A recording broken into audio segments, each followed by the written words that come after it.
jest multimedialna pracownia nauki języków obcych dla studentów niesłyszących i niedosłyszących oraz z innymi niepełnosprawnościami. Czyli nasza pracownia prowadzi lektoraty dla osób, którym ich niepełnosprawność nie pozwala na pracę w grupie. Mija już 10 lat, odkąd rozpoczęliśmy naszą działalność. To nasza pracownia jest spełnieniem pomysłu pełnomocnika rektora do spraw studentów z niepełnosprawnością, pana Romana Durdy. Teraz mamy już nowego pełnomocnika, panią Annę Ruc, która nadal nas wspiera. Zadaniem pracowni jest znalezienie właściwej strategii, właściwych metod, tak, żeby nasi studenci mogli w pełni uczestniczyć w akademickim życiu, wyjeżdżać za granicę, mało tego, brać udział w programach Erasmusa, w programach wymiany międzynarodowej, być wsparciem dla innych słabosłyszących osób w Europie i na świecie.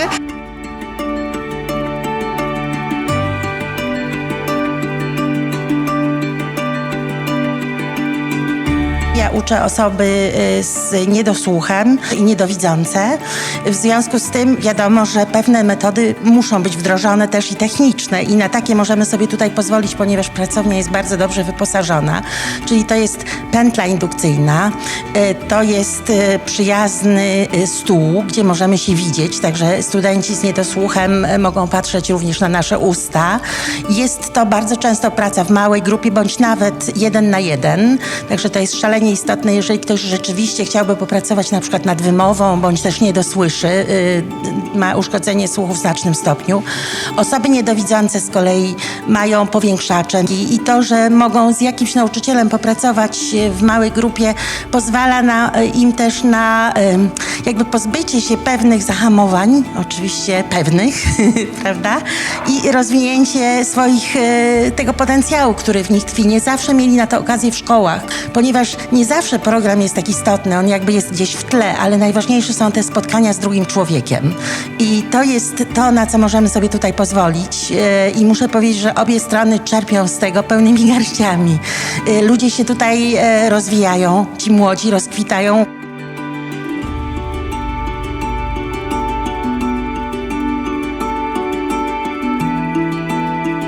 Więc jeżeli chodzi o współpracę między naszym biurem, czyli Biurem Wsparcia Osób z Niepełnosprawnościami, a multimedialną pracownią nauki języków obcych, to myślę, że to jest najlepsza współpraca, jaką mogłam sobie wymarzyć. Układa się bardzo dobrze, ponieważ studenci są zadowoleni i to widzimy.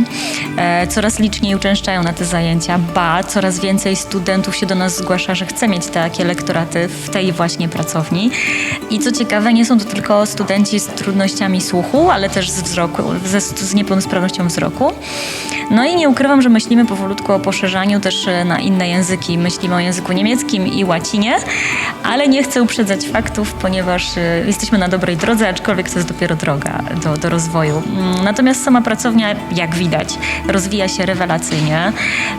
Panie wprowadziły taką niesamowitą atmosferę, która sprzyja uczeniu się. To jest moim zdaniem uczenie poprzez serce, bo mają niesamowite serce dla tych studentów i studentek i te metody, które wdrożyły, muszę przyznać szczerze, są już popularne na całą Polskę, bo przyjeżdżają tutaj ludzie z całej Polski, nauczyciele akademiccy i od naszych wspaniałych lektorek uczą się, jak nauczać studentów z niepełnosprawnością słuchu. Mieliśmy gości z Uniwersytetu Warmińsko-Mazurskiego, z Uniwersytetu Gdańskiego i z Siedlec i z wielu, wielu innych, nawet z Uniwersytetu w Bratysławie w Słowacji. Także jesteśmy znani, panie są już znane także poza naszymi granicami.